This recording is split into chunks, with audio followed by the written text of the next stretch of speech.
አረ ተውዘኑለት ለእግዚአብሔር ክርስቲያኖች እውነት እንዘንለት። እንዴት አይነት አምላክ ቢሆን ነው እንደዚህ የተንከባከበው?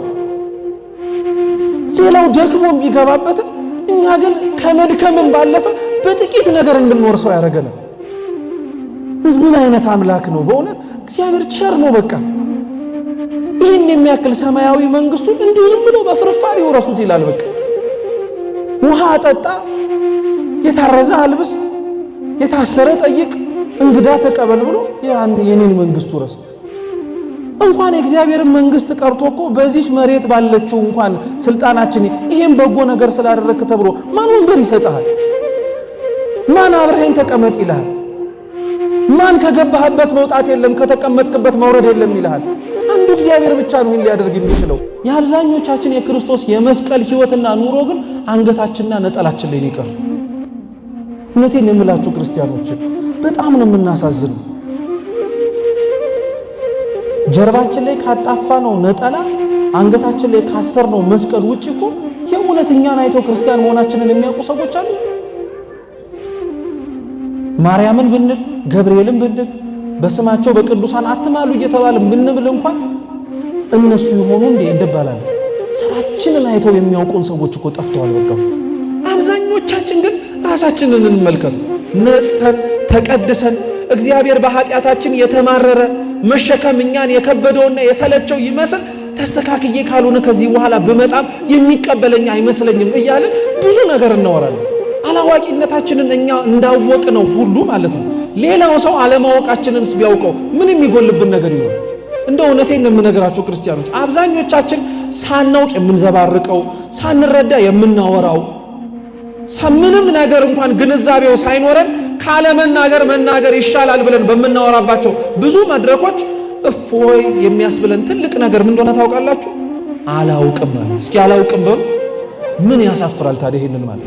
ኃጢአታችንን የምንተወው ክርስቲያኖች ከእግዚአብሔር ርቀን አይደለም፣ እንዲያውም ከሱ ጋር ተጣብቀን ነው እንጂ። የትኛው ሌሊት ነው ብርሃን ካልመጣበት ይሸሻል እንዴ? ጨለማ ብርሃን ካልበራበት እኮ ጨለማነቱን አይተው ጨለማ ሆኖ ይቀጥላል እንጂ የኛም ህይወት ጨለማ ሆኖ የሚቀጥልብን ብርሃኑ ላይ ስላልመጣን እኮ ነው። አንተ ራስህ በምታበራው ሻማ፣ አንተ ራስህ በምትለኩሰው አምፖል፣ አንተ ለራስህ በፈጠርከው ፀሐይ በፍጹም የኛ የኃጢአት ጽልመታችን ሊገፈፍ አይችልም። በፍጹም እውነተኛ ማንነታችንና እውነተኛ የቅድስና ህይወታችንን የምንጀምረው ከእንደ ጨለማችን ማን ጋር መምጣት ስንችል ነው። በጣም ነው የሚገርማችሁ ክርስቲያኖች፣ አብዛኞቻችን ክርስቶስን አምላካችንን የምናመልከው ለእርሱም የምንገዛውና የምንበረከከው ክብራችንን ጥለን አይደለም፣ ከነ ክብራችን መወደሱን ፈልገን መከበሩን ፈልገን ቦታ መሰጠቱን ፈልገን ነው እንጂ እውነት ጌታችን ኢየሱስ ክርስቶስን እርሱ ለኛ በወረደበት መጠን እኛ ለእርሱ ወርደን አምልከነው እናውቃለን እንዴ? ለክብራችን አብዛኞቻችን እንጨነቃለን። ለስማችን አብዛኞቻችን እንጨነቃለን። ከስማችን በላይ ሊያስጨንቀን የሚገባው ትልቁ ሰማያዊ ስም ግን ክርስቲያን የሚለው ነበር። የሰጠንን ጸጋ አናጉረምርምበት። የሰጠንን ሀብት የእግዚአብሔር መንግስት የመውረሻ ነው። በጣም ግን እኛ ተሳስተን መንገድ ስተን ከወጣን ቆነጀንበት። የሰጠንን ጸጋ ለኪሳችን ስናረገው፣ የሰጠንን ሀብት መንግስቱን ለመውረስ ሳይሆን የራሳችንን ምድራዊ ህይወት ለማደላደያ ስንጠቀመው የእግዚአብሔር ጸጋ ከአብዛኞቻችን እየራቀ እየሸሸብን ሄደ። በስመ አብ ወወልድ ወመንፈስ ቅዱስ አሐዱ አምላክ አሜን። በስመ አብ ወወልድ ወመንፈስ ቅዱስ አሐዱ አምላክ አሜን። ሁላችንም እናማትብ። በስመ አብ ወወልድ ወመንፈስ ቅዱስ አሐዱ አምላክ አሜን።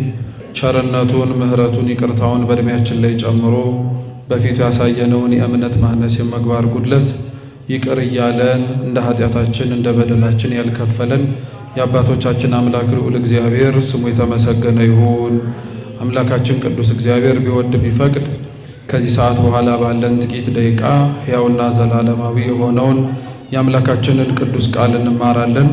አምላካችን ቅዱስ እግዚአብሔር በጉባኤያችን መሃል ተገኝቶ እንዲያስተምረን፣ እንዲመክረን፣ እንዲገስጸን ቅዱስ ቃሉን መስማት መኖር እንድንችል አይነ ልቡናችንን እንዲያበራልን የእርሱ አምላካችን የልዑል እግዚአብሔር ቅዱስ ፈቃድ ይሁንልን።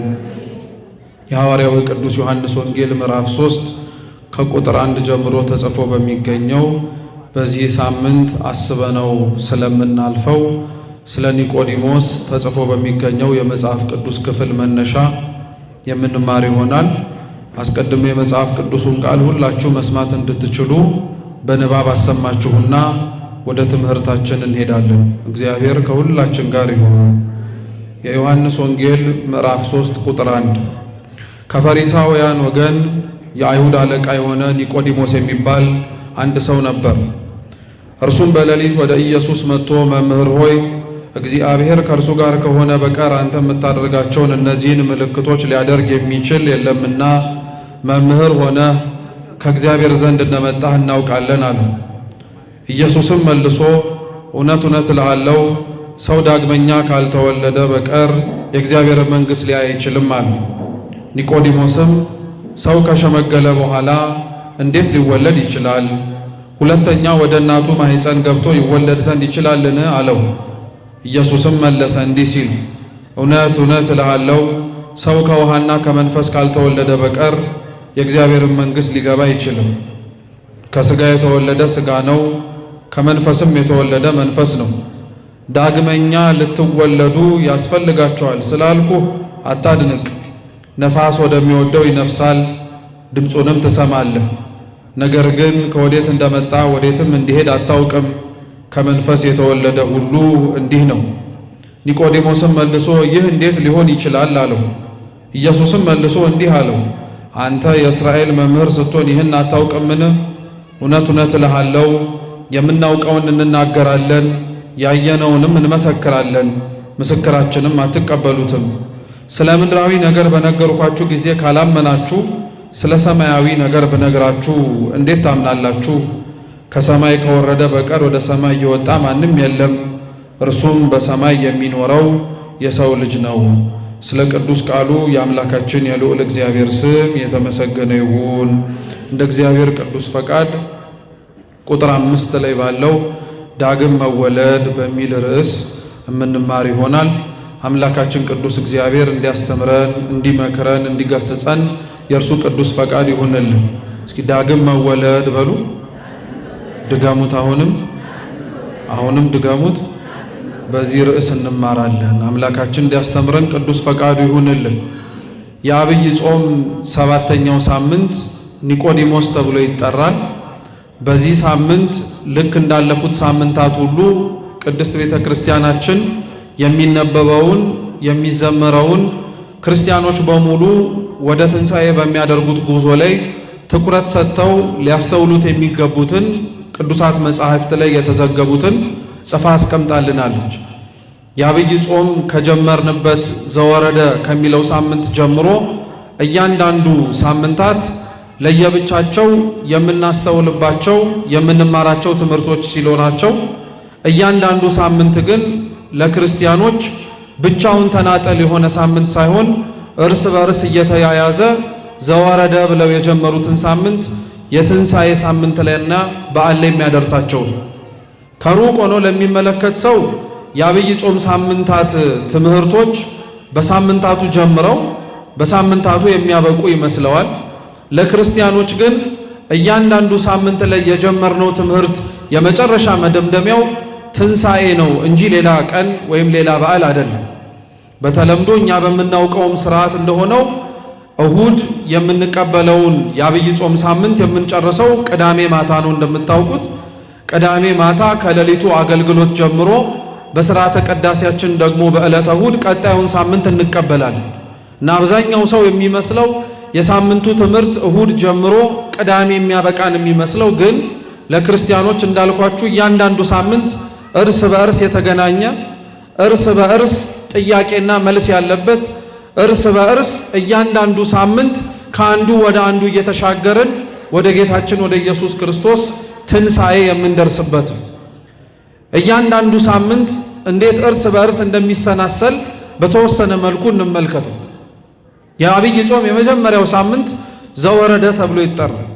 በዚህ ሳምንት ቤተ ክርስቲያናችን ያስተማረችን አምላካችን መድኃኒታችን ኢየሱስ ክርስቶስ ከላይ ከሰማያ ሰማያት ራሱን ዝቅ አድርጎ በእኛ በኃጢአተኞቹና በበደለኞቹ መካከል ራሱን ባዶ አድርጎ በትህትና ወደ ምድር መውረዱን ታስተምርበታለች።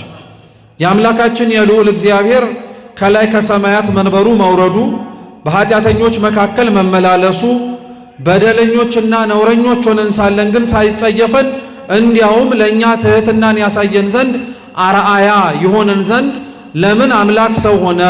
ለምን ከሰማያ ሰማያት ወረደ ብለን ብንጠይቅ መልሱ ሁለተኛው ሳምንት ነው። ለቅድስት ነው። እስኪ ለቅድስት በሉ። ለቅድስት ለመቀደስ ነው እግዚአብሔር ሰው የወረደው። አምላካችን ከሰማያ ሰማያት ወደ ምድር የወረደው እኛ እንድንቀደስ ነው። በሁለተኛው በሳምንት በቅድስት ደግሞ ስለ ቅድስና ነው ቤተ ክርስቲያን የምታስተምር። እግዚአብሔር ስላለው ማንም ሊሰጠው ስለማይችል እርሱ ግን በለጋስነቱ ለሁሉ ስለሚሰጠው የባህሪ ቅድስና፣ በሰዎች ዘንድ በፍጥረታትም ዘንድ ስለሚኖረው የጸጋ የስጦታ ከእግዚአብሔር በምንቀበለው ቅድስና፣ ስለ ሰንበት ቅድስና ታስተምራለች። ባጭሩ ቅድስና የሚገኝባቸው መንገዶች ሁለት ናቸው። የመጀመሪያው ሰው ቅድስናን ሊያገኝ የሚችለው ኃጢአቱን ሲያምን፣ በደሉን ሲያምን፣ ሲረዳ፣ ሲያውቀው ነው። ነገር ግን ኃጢአትን ማመንና በደልን ማወቅ የቅድስና የመጀመሪያው መንገድ ነው እንጂ መጨረሻው አይደለም። ሰው ከእግዚአብሔር ፊት የሚመሰገነው ሰው እግዚአብሔር ዳግም ለፍርድ ሲመጣ በቀኙ መቆምን ብቻ ሳይሆን ደግሞ ወደ መንግስቱም ጭምር የሚያስገባው ኃጢአት ስላልሰራ ሳይሆን ጽድቅ ስለሰራ ነው። ምን ስለሰራ? ጽድቅ ስለሰራ ነው። ስለዚህ ቅድስና ኃጢአትን በማወቅና በመተው ይጀምራል። ፍጻሜው ደግሞ ጽድቅን በመማርና በመፈጸም ይጠናቀቃል። ስለዚህ ስለ ቅድስና ስናስተምር ዘወረደን እያሰብን አምላክ የወረደው እኛ እንድንቀደስ ነው ካልን እኛ የምንቀደሰው ጽድቅን በመስራትና ኃጢአትን በመተው ከሆነ ደግሞ ኃጢአታችንን እንዴት ልንተው እንችላለን ስንል ደግሞ መልሱን የምናገኘው ሶስተኛው ሳምንት ምኩራብ ላይ የዮሐንስ ወንጌል ምዕራፍ 2 ቁጥር 13 ላይ ጌታችን ኢየሱስ ክርስቶስ ወደ ቤተ መቅደስ በፋሲካ በዓል እንደገባ በቤተ መቅደሱም ዙሪያ ገንዘብ ሻጭና ለዋጮችን እንስሳትን እንዳገኘና ጅራፍ አንስቶ ቤቴ የጸሎት ቤት ይባላል እንጂ የወንበዴዎች ዋሻ አይደለም፣ የንግድ ስፍራ አይደለም ብሎ እንዳስተካከለው ይነግረናል። ይህንን በሚያደርግበት ጊዜ ላይ በዙሪያው ላይ የነበሩት አይሁድ ፈሪሳውያን ምን ብለው ጠየቁ? ይህን በማን ስልጣን ታደርገዋለህ? ይህንንስ የምታደርገው ምን ሊመለከተ የሚችል ነገር ቢኖር ነው ብለው ጠየቁት። ክርስቶስም እንዲህ አላቸው፣ እውነት እላችኋለሁ ይህን መቅደስ አፍርሱት፣ በ3 ቀን አነሳዋለሁ አለ። 46 ዓመት ለመስራት የፈጀውን መቅደስ እንዴት አንተ በ3ኛው ቀን ቢፈርስ አነሳዋለሁ ብለህ ትናገራለህ አሉት ሲል ወንጌል የተጻፈው ከክርስቶስ እርገት በኋላ ስለሆነ ቅዱስ ዮሐንስ ወንጌላዊ ምን ይላል? ክርስቶስ ለጊዜው ገብቶ ያነጻው ቤተ መቅደስ በፍጻሜው ለሰውነቱ ምሳሌ እንደሆነ ይናገራል። ይህን ያለውም አፍርሱት አስነሳዋለሁ ብሎ የተናገረው እነሱ እንደጠበቁት ሥርዓተ አምልኮ የሚፈጽሙበትን መቅደስ ሳይሆን ቅዱስ ዮሐንስ ወንጌላዊ ምን ይላል? ይህን የተናገረው መቅደስ ስለተባለ ሰውነቱ ነው ይላል። ይህን የተናገረው በሉ መቅደስ ስለተባለ ምንነቱ ነው? ሰውነቱ ነው። ክርስቶስ በምኩራብ ገብቶ ያነጻው ቅድስናው መጠበቅ አለበት ብሎ ጥብቅና የቆመለት ቦታ መቅደስ ሥርዓተ አምልኮ የምንፈጽምበት ቦታ ብቻ ሳይሆን ክርስቶስ የእውነት የሚመለክበት የኛ ሰውነትም ጭምር ነው። እንዳልኳችሁ ሰው ለመቀደስ ከኃጢአት መላቀቅ ያስፈልገዋል ስንል በምኩራብ ነው እንዴት ከኃጢአት እንደሚላቀቅ የምንማር።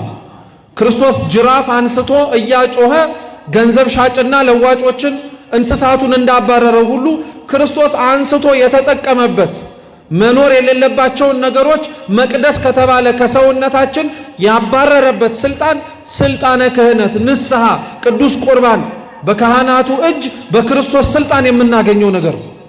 ስለዚህ ሰው እንዴት ከኃጢአቱ ሊርቅ ይችላል? ከበደልም ሊርቅ ይችላል ብለን ስንጠይቅ በካህናት ስልጣን ንስሐ ገብተን ቅዱስ ቁርባን ለመቀበል ራሳችንን በትሕትና ዝቅ ስናደርግ ሰው ከኃጢአት ሊላቀቅ ይችላል። ማንም ደግሞ ከኛ መካከል ኃጢአት የለብኝም ነውር የለብኝም ብሎ ሊያወራ የሚችል የለም። ከሰውነታችን ሁሉ ካሉ አልነቀል ካሉን ከከበዱን ኃጢአቶቻችን የበለጠው ኃጢአት ደግሞ ልክ መጻጉዕ እንደተኛባት ለረጅም ዓመት ያንቀላፋንበት አልጋችን ደግሞ ኃጢአታችን። ያንን ኃጢአት ያንን በደል መጻጉዕን ክርስቶስ አልጋህን ተሸክመ ሂድ እንዳለው ሁሉ በዚህ ጾም ውስጥ በመጻጉዕ ሳምንት ላይ የምናስተውለው አልወጣ ያለንን አልነቀል ያለንን አልሸሽ ያለንን ኃጢአትና በደላችንን ጌታችን መድኃኒታችን ኢየሱስ ክርስቶስ በእርሱ ሥልጣን እንደሚያሸክመን ያንቀላፋንበትን ተሸክመነው ለመነሳት እንኳን የከበደንን በደላችንን እግዚአብሔር አምላክ እስከ ዘላለም እንደማንሰቃይበት በመጻጉዕ አሳይቶናል። እውነት የእርሱን ድምፅ ለመስማት እውነት እርሱ አልጋችሁን ተሸክማችሁ ሂዱ ብሎ በኃጢአታችን ላይ ሥልጣን ሰጥቶን ከኃጢአታችን ላይ የበላይ የምንሆንበት ዘመን እንደሚመጣ እያመንንና ተስፋ እያደረግን መጻጉዕን አሰብ ክርስቶስ የወረደው እንድንቀደስ የምንቀደሰው ከኃጢአት በመንጻት ከኃጢአት የምንነጻው አልሸነፍ ያለንን ኃጢአታችንን በክርስቶስ እንደሆነ እናስተምራለን። ከዛ በኋላ ግን የምንጠይቀው ጥያቄ ምን መሰላችሁ? ይህ ሁሉ የተደረገው ለምንድን ነው እንላለን። ለደብረ ዘይት ነው። ከክርስቶስ ከሚቆሙት ከቀኙ መካከል እንድንጨመር እንድንደመር አብረን መቆም እንድንችል በምድር ላይ ራሳችንን ዝቅ ለማድረግ ክርስቶስ በሄደበት በትህትና በቅድስና ማረፊያው በሆነ በመቅደሱ ስፍራ ሊኖረው የማይገባውን የምናጸዳው እንደ መጻጉዕም ጭምር ቆመን ለመመላለስም ራሳችንን የምንሞክረው ከክርስቶስ የዙፋኑ ፊት በቀኝ ከሚቆሙት ለመታደል ክርስቶስ አምላካችን ይህን ለሁላችን ያድርግልን። ክርስቶስ ደግሞ በቀኙ የቆሙትን የመንግስቱ ወራሾች ለመሆን የታደሉትን የሚያስገባቸው ኑ የአባቴ ብሩካን ዓለም ሳይፈጠር ወደ ተዘጋጀላችሁ መንግስት ግቡ የሚላቸው በቀኙ መቆምን የታደሉት እምነትና ምግባራቸውን የጠበቁ የተሰጣቸውን መክሊት ያተረፉ ታማኝ አገልጋዮች ናቸው። ምን አገልጋዮች? ታማኝ አገልጋዮች። አያችሁት? ስለዚህ እስካሁን ድረስ በነገራችን ላይ ወርደን ገብርኄር ላይ ደርሰን ከዛ ወረዳ አንስተን ስለዚህ እርስ በርስ የተሰናሰለ ራሱን ዝቅ ያደረገ በቅድስና ለመኖር የመረጠ ሰውነቱ አካባቢው ካለበት ኃጢአት ራሱን ለመለየት የሞከረ መታመሙን አውቆ ወደ መድኃኒቱ የሄደ ከክርስቶስ በቀኙ ለመቆም ራሱን እንደ ታማኝ አገልጋይ ዝቅ ያደረገ ደግሞ ማን እንደሆነ ታውቃላችሁ? አሁን ያለንበት ሳምንት ኒቆዲሞስ ነው። አያችሁት? እያንዳንዱ ሳምንት እርስ በርስ ግንኙነት አለው ማለት ነው። ዝም ብሎ ተነጥሎ የሚወጣ ሳምንት የለንም። እያንዳንዱ ሳምንት ጉዞ ወደ መጨረሻ ወደ ትንሣኤ ስለሆነ ይሄንን ታማኝ የሆነውን ትሁት የሆነውን ራሱን ዝቅ ያደረገውን ከኃጢአት ተላቆ ከክርስቶስ ጋር አብሮ ለመኖር የታደለውን ቅዱስ ኒቆዲሞስ ቤተ ክርስቲያን በዚህ ሳምንት ታስበዋለች። ስለ ቅዱስ ኒቆዲሞስ በመጀመሪያ የመጽሐፍ ቅዱስ ክፍል ላይ ተጽፎ የምናገኘው የዮሐንስ ወንጌል ምዕራፍ 3 ላይ ቅዱስ ዮሐንስ ስለ ብዙ ርዕሰ ጉዳዮች ሲጽፍ አንዱ ከጻፈልን ነገሮች መካከል በዚህ ሰማያዊ በሆነው ወንጌል ላይ የኒቆዲሞስንም ታሪክ ጭምር ነው። ኒቆዲሞስና ክርስቶስ ስለተገናኙባት ምሽት ቅዱስ አምላካችን ልዑል እግዚአብሔር ኒቆዲሞስን እንዴት እንዳስተካከለው ተጽፎ የምናገኝበት የዮሐንስ ወንጌል ላይ ስለ ኒቆዲሞስ መጽሐፍ ሲጀምር ቅዱስ ዮሐንስ እንዲህ ብሎ ነው ሲነበብ እንደሰማችሁት። ከአይሁዳውያን ወገን የሆነ የፈሪሳውያን አለቃ ኒቆዲሞስ ተብሎ የሚጠራ አንድ ሰው ነበር አለ። ስንት ሰው? መጽሐፍ በነገራችን ላይ አህዝንም ወይንም ደግሞ ቁጥርንም ለመለየት አንድንም ነገር ልዩነቱንም ጭምር ለማጠየቅ ተመሳሳይ የሆኑ ቃላትን ሊጠቀም ይችላል። ልብ ብላችሁ ስሙ። መጽሐፍ ቅዱስ ላይ አንድ፣ አንዲት የሚሉ ቃላቶች ቁጥርን ወይንም ደግሞ ደረጃን ወይንም ደግሞ አሃዝን ለማመላከት ብቻ የምንጠቅሳቸው አይደሉም። እነዚህ ቃላቶች የሚጠቀሱት አንድን ነገር ተመሳሳይ እንዳልሆነና ልዩ እንደሆነ ለማሳየትም ጭምር ነው። አምላክን በድንግልና ጸንሳ የወለደችው ክብርት እመቤታችን ስለ እርሷ መበሰር ስለ እርሷ መልካም የሆነውን የድህነታችንን ዜና መስማት ቅዱስ ሉቃስ የሉቃስ ወንጌል ምዕራፍ 1 ቁጥር 26 ላይ ሲነግረን ምን ብሎ ነው የሚጀምረው? በስድስተኛ ወር ከእግዚአብሔር የተላከ ስሙ ገብርኤል ተብሎ የሚጠራ መልአክ ወደ ናዝሬት ገሊላ መጣ። በናዝሬት ገሊላም ሊያበስራት ወደ እርሷ የተላከችዋንም ሴት ሲናገር ምን ብሎ ነው የሚጠራት? ወደ አንዲት ድንግል ተላካል። እስኪ አንዲት ድንግል በሉ። ምን ማለት መሰላችሁ? በዛ በናዝሬት ገሊላ ሰፊዋ በሆነችው በኢየሩሳሌም ግዛት እመቤታችን ብቻ ናት እንዴ ድንግል ልትሆን የምትችል? ስንት ያላገቡ ሊኖሩ እኮ ይችላሉ። ስንት ለማግባት እንኳን አቅመ ሔዋን ላይ ያልደረሱ ብዙ ሴቶች እኮ ሊኖሩ ይችላሉ። አንዲት ብሎ የጠራት ብቸኛ እርሷን ሊመስላት የማይችል እርሷንም ሊተካከላት የማይችል ድንግልና ስላላት፣ እርሱም ሴቶች ደናግላን ቢሆኑ ወንዶችም እንዲሁ እስከሚያገቡ በዝሙት አያርገው ወይ በኃጢአት ቢወድቁ ታድለው ደግሞ ራሳቸውን በቅድስና ጠብቀው በጋብቻ እስኪሰነብቱ ድረስ ነው። ከዛ በኋላ የሰው ልጅ የሥጋ ድንግልናው ይጠፋል። የእመቤታችን አንዲት ድንግል መባሏ ለፍጡራን የሰው ልጆች እንዳላቸው የሥጋ ድንግልና ብቻ ሳይሆን እርሷ የነፍስም ድንግልና ስላላት ለፍጡራን ያላቸው የሥጋ ድንግልና ብቻ ሳይሆን እርሷ በንግግሯም ይሁን በሐሳቧ ድንግል የተባለች ኃጢአትን የማታውቅ እግዚአብሔርንም ፍጹም ያላሳዘነች ስለሆነች ስንት ድንግል ናት አላት? አንዲት ድንግል ናት አላት። ተመሳሳይ የሆነም አሁን የሰርኩን ጸሎት ስንጀምር አባቶቻችን ጸሎትም ሲያደርጉ ልብ ብለን አስተውለን ከሆነ የውዳሴ ማርያም ጸሎታችንም ላይ የዘውትር ጸሎት ይሁ ተመሳሳይ የሆነ አገባብና አገላለጽ አለ። እርሱም ምንድን ነው? ለአብ ለወልድ ለመንፈስ ቅዱስ አንዲት ስግደት እሰግዳለሁ እንላለን። ስንት ስግደት ግን እንደዛ እያልን ስንቴ ነው የምንሰግደው? ሶስቴ እኮ ነው የምንሰግደው። ጉዳዩ ቁጥርን ለማመላከት ሳይሆን ለአብ ለወልድ ለመንፈስ ቅዱስ የምትሰጠዋን ስግደት ለነሱ ካልሆነ በቀር ለሌላ አይሰጥም፣ አንዲት ስግደት ናት እያለ ነው። በዚሁ አገባብ ኒቆዲሞስንም የተለየ ሰው መሆኑ እንዲታወቅ ዮሐንስ ወንጌላዊ አንድ ሰው ነው አለው። ስንት ሰው? አንድ ሰው ነው አለው። ፈሪሳውያን በጣም ብዙ ናቸው፣ አይሁዳውያንም በጣም ብዙ ናቸው። ይሄ የፈሪሳውያን አለቃና አይሁዳዊ የሆነው ኒቆዲሞስን ለመለየት ግን ይረዳን ዘንድ ዮሐንስ ወንጌላዊ ኒቆዲሞስን አንድ ሰው ነው አለ። እውነት ነው። አንድ ሰው ያስባለው ነገሩም ደግሞ ምን መሰላችሁ? ኒቆዲሞስ ብዙ ሰዎች አብረው ተስማምተው ሊሄድላቸው የማይችሉ ነገሮች ለሱ ተስማምተውለት ስለሄዱ፣ ኒቆዲሞስ ባለጸጋ ነው፣ ገንዘብ አለው፣ ሀብት አለው፣ ንብረት አለው። ኒቆዲሞስ ባለስልጣን ነው። ፈሪሳዊ ማለት ባለስልጣንነትንም ጭምር ሊያጠቃልል የሚችል መጠሪያም ጭምር ነው። ለምን? ምንም እንኳን ክርስቶስ በዘመኑ በነበረበት ወቅት ላይ በሮማውያን ቀኝ ግዛት ይገዙ እንጂ እስራኤላውያን በእነሱ ሕግና መመሪያ መተዳደር እንዲችሉ ግን በተወሰነ መልኩ ይፈቅዱላቸው ነበር። ስለዚህ እነዚህ ፈሪሳውያን ተብለው የሚጠሩት ምሁረ ኦሪት ናቸው። የኦሪትን መጽሐፍ ብሉይ ኪዳንን የሚያውቁ የሙሴ ሕግ እንዳይጣስ የእግዚአብሔር ሕግ እንዳይፈርስ ጥብቅና ቆመው ሰው ኃጢአትና በደል ሲሰራ ራሱ በእነሱ ፊት ቆሞ ይፈረድበታል። የአይሁድ ሸንጎ እየተባለ ሲጠራ መጽሐፍ ላይ የምንሰማው እነዚህ ፈሪሳውያን አሉበት። እየሰማችሁ ነው? ስለዚህ ፍርድ ሊሰጥ የሚችለው ክፉና ደግን ለይቶ አንተ ደግ አድርገሃል፣ አንተ ክፉ አድርገሃል ብሎ ሊወስን የሚችለው ምን ያለው ሰው ነው? ክርስቲያኖች፣ ስልጣን ያለው ሰው። ስለዚህ ባለስልጣን ነው የምንለው በዛ ምክንያት ባለጸጋ ባለስልጣን ብቻ ሳይሆን ደግሞ የተማረም ጭምር ነው ኒቆዲሞስ። ፈሪሳውያን እንዳልኳችሁ ምሁረ ኦሪት ብሉይ ኪዳንን የሚያውቁ መጽሐፍትንም ጭምር እየጠቀሱ የሚያስተምሩ ስለሆኑ እንግዲህ አንድ ሰው ያስባለው ታዲያ ይሄ ባለጸግነት፣ ይሄ አዋቂነት፣ ይሄ ባለስልጣንነት ብዙ ሰዎች ጋር ተስማምቶ ስለማይገኙ አንድ ሰው እውነት ነው ባለጸጋ ሊሆን ይችላል። ምንም ሺህ ዓመት ግን ባለጸጋ ቢሆን ስልጣንና እውቀት ላይኖረው ግን ይችላል። ታውቃላችሁ?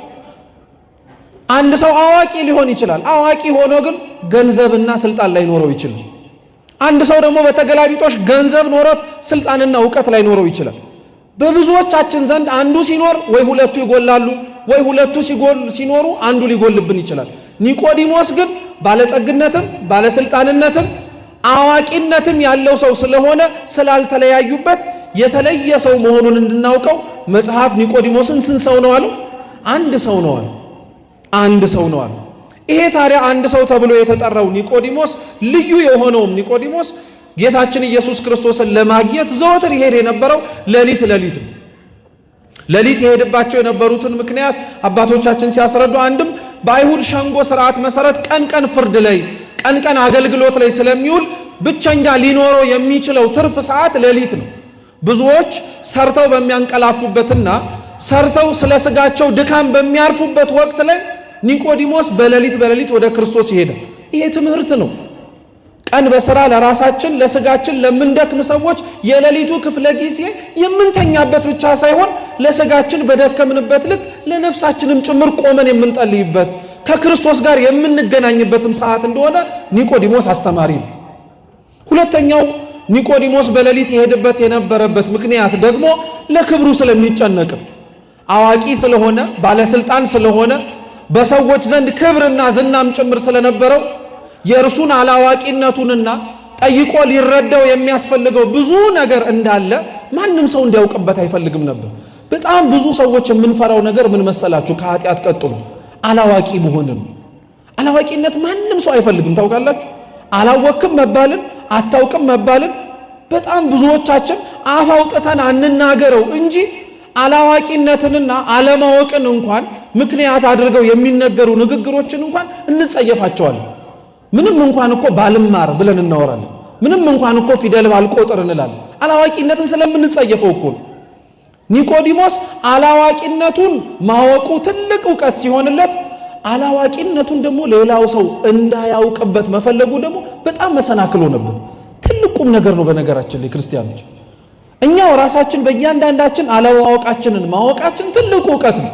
ለክርስቲያንም በነገራችን ላይ ወደ እግዚአብሔር እየተጠጋ ከአምላኩ ጋር ያለው ህብረት እየጨመረ ሲመጣ አንድ የሚያውቀው ነገር ቢኖር ክርስቲያኖች በእርግጠኝነት እግዚአብሔርን እንደማያውቀው። ቅዱሳን በህይወታቸው ከእግዚአብሔር ጋር እየተጠጉ ሲመጡ ከሩቅ ሆኖ እያበራ የሚመለከቱትን አምላካቸውን እየተጠጉት ግን ሲመጡ ጨለማ ሆኖ ነው የሚያገኛቸው። እንደማይመረመር መርምረው እንደማይጨርሱት አውቀው እንደማይጠነቅቁት የዘወትር ናፍቆታቸው እንደሆነ ነው እያወቁ የሚመጡት። ስለዚህ አላዋቂነቱን ክርስቲያን ማወቅ አንዱ ራሱ የቅድስና ምልክት ነው። አንዱ ራሱ ከእግዚአብሔር ጋር እውነትም እየኖርን እንደሆነ ማሳያ ነው። ችግሩ ግን ምን መሰላችሁ? እኛ ያላወቅነውን እኛም ጭምር ደግሞ አልተረዳንም የምንለውን አላዋቂነታችንን ስናውቀው ግን ሌላው ሰው ግን አላዋቂነታችንን አላዋቂ እንዲለን አንፈልግም። በሰው ዘንድ አዋቂዎች እንደመሰል የተረዳን እንደመሰል ያወቅን እንደመሰል ነው መኖር የምንፈልገው። የኒቆዲሞስ ችግር አብዛኞቻችን ላይ ያለብን አላዋቂነታችንን እኛ እንዳወቅነው ሁሉ ማለት ነው ሌላው ሰው አለማወቃችንን ቢያውቀው ምን የሚጎልብን ነገር ይኖራል? እንደ እውነቴን የምነግራችሁ ክርስቲያኖች አብዛኞቻችን ሳናውቅ የምንዘባርቀው ሳንረዳ የምናወራው ምንም ነገር እንኳን ግንዛቤው ሳይኖረን ካለመናገር መናገር ይሻላል ብለን በምናወራባቸው ብዙ መድረኮች እፎይ የሚያስብለን ትልቅ ነገር ምን እንደሆነ ታውቃላችሁ? አላውቅም ማለት። እስኪ አላውቅም በሉ። ምን ያሳፍራል ታዲያ? ይሄንን ማለት ምንም እኮ ያሳፍራል። ምንም እንዲያውም ማወቅ ነው። ግን ኒቆዲሞስ ለክብሩ ስለሚጨነቅ አላዋቂነቱን ሰው እንዲያውቅበት አይፈልግም ነበር። ከክርስቶስ ጋር ለመኖር ማናችንም ከእግዚአብሔር ጋር አብረን ለመኖር በቤተ ክርስቲያን ጥላ ለመጠለል ስንመጣ በጣም ነው የሚገርማችሁ ክርስቲያኖች፣ መጀመሪያ የምንፈተነው ፈተና ክብራችንን ነው። እግዚአብሔር ክብራችንን ይዘን እርሱን ፈልገን የምናመልከው አምላክ አይደለም። እርሱ ራሱን ለኛ ሲል ክብሩን ባዶ ካደረገ እርሱ ለኛ ሲል ራሱን ዝቅ አድርጎ አላዋቂ መስሎ ይታይ ዘንድ ጌታችን ኢየሱስ ክርስቶስ በእኛ ቋንቋ ወርዶ መናገርን ከመረጠ እንዴት ለእርሱ ብለን እኛ ራሳችንን ክብራችንን መተው በጣም ሊከብደን ይችላል። በጣም ነው የሚገርማችሁ ክርስቲያኖች፣ አብዛኞቻችን ክርስቶስን አምላካችንን የምናመልከው ለእርሱም የምንገዛውና የምንበረከከው ክብራችንን ጥለን አይደለም። ከነ ክብራችን መወደሱን ፈልገን መከበሩን ፈልገን ቦታ መሰጠቱን ፈልገን ነው እንጂ እውነት ጌታችን ኢየሱስ ክርስቶስን እርሱ ለኛ በወረደበት መጠን እኛ ለእርሱ ወርደን አምልከነው እናውቃለን እንዴ?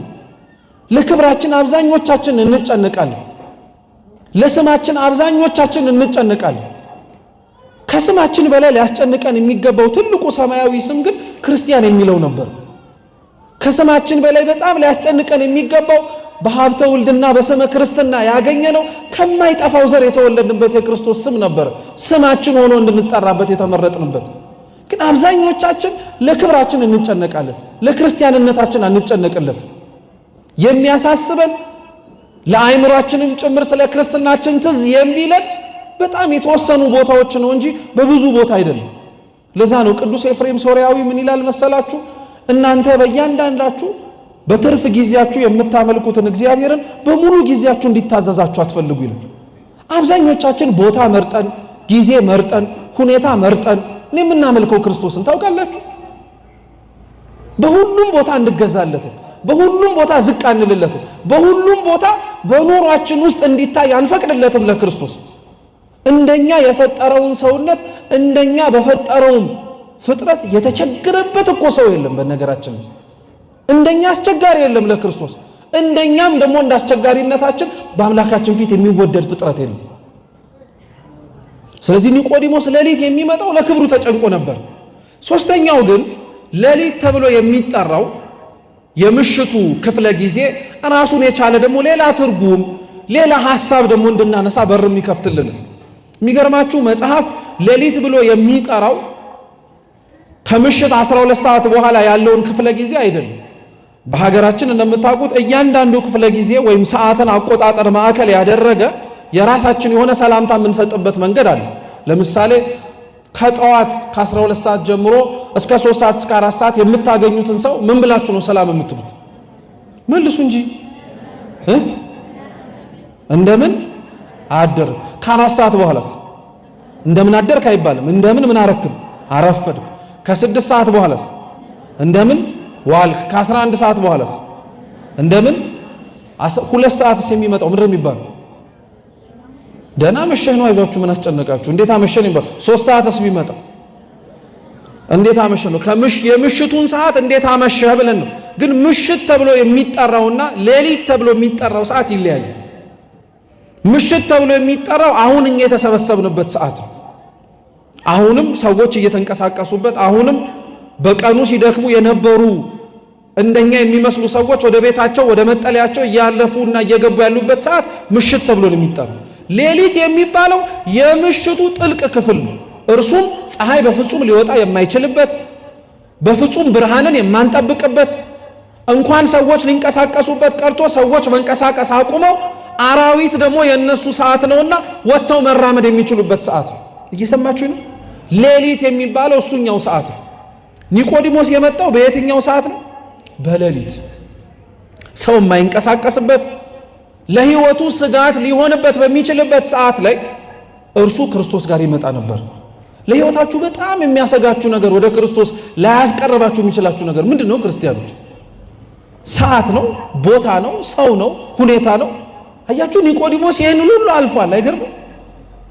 ይህንን ሁሉ ተሻግሯል።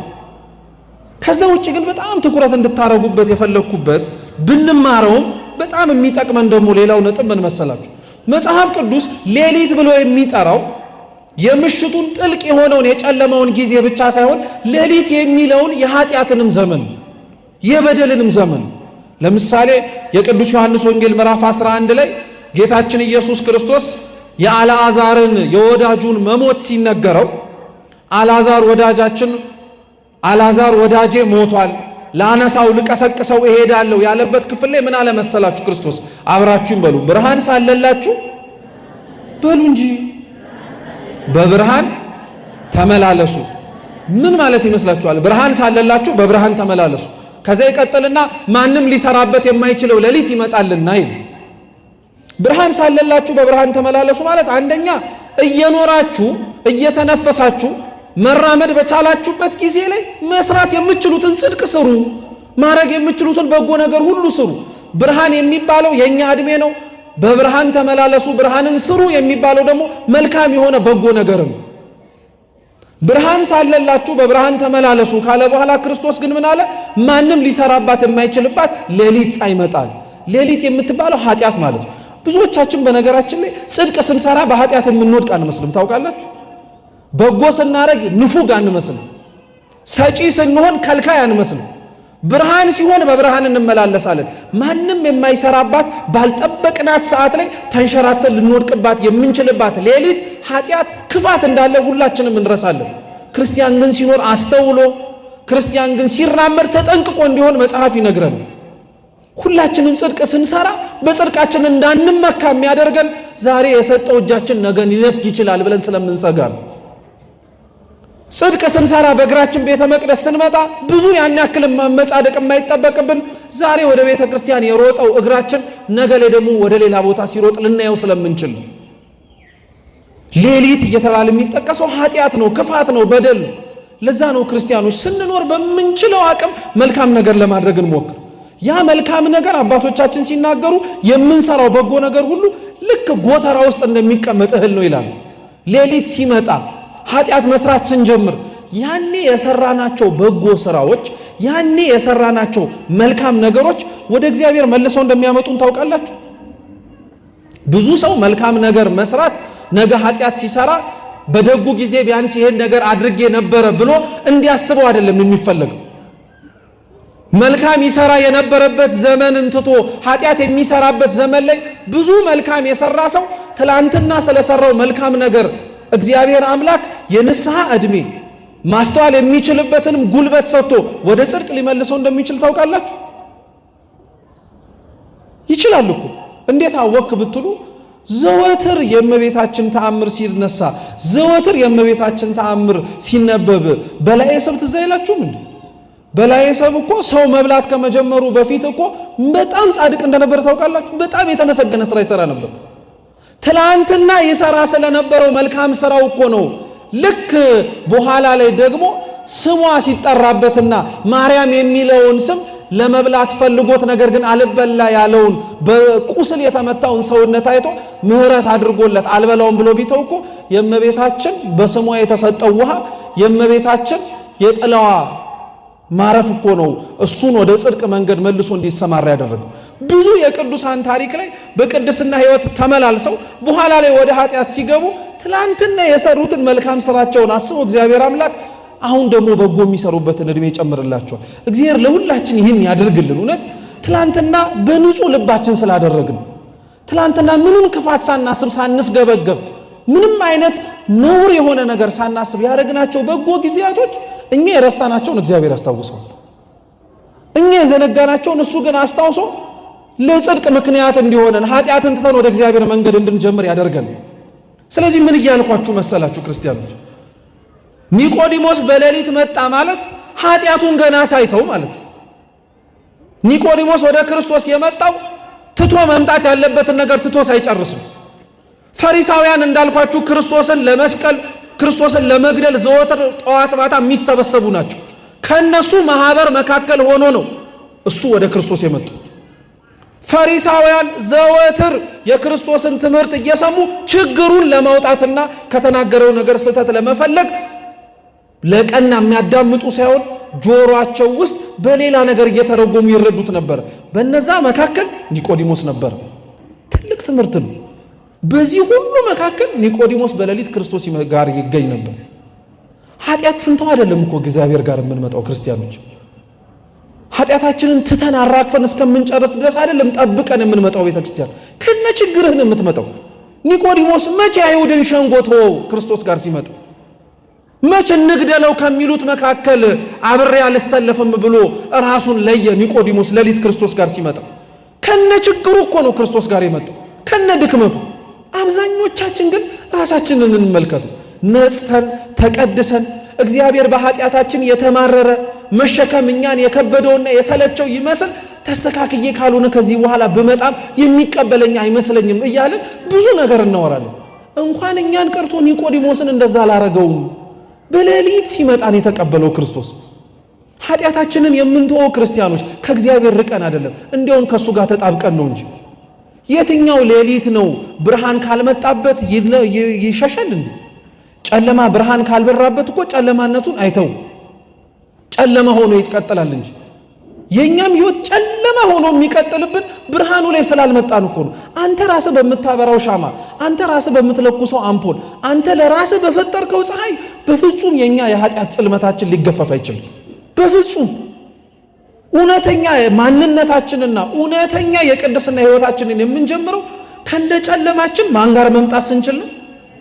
ይህንን አምላካችን ልዑል እግዚአብሔር ለሁላችን ይፍቀድልን፣ ፈቅዶልናልም ጭምር። እኛንን እንጂ የምንሸሸው መች ጸድቀን ዛሬስ ተሰብስበን ተገኘ? መቼ መልካምና ብርሃናዊ የሆነ ስራ ሰርተን ከሱ እግር ስር ለመቀመጥ በቃ? ከነ ጨለማችን የመጣ ነው፣ ከነ ሌሊታችን። ለምንስ ይመስላችኋል ክርስቲያኖች?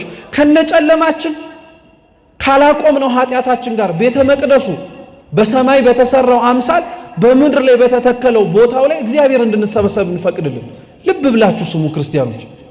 ኒቆዲሞስ ባልተወውና መተው በሚጠበቅበት ነገሮች ላይ ገና ሳይጸናና ገና የተስተካከለ ነገር ሳይኖረው ክርስቶስ እርሱ ጋር እንዲመጣ ይፈልግ የነበረበት ምክንያት ይፈቅድለትም የነበረው ኒቆዲሞስ እርሱ ስለ ራሱ የሚያውቀውና እግዚአብሔር ስለ እርሱ የሚያውቀው ነገር የተለያየ ስለሆነ ነው።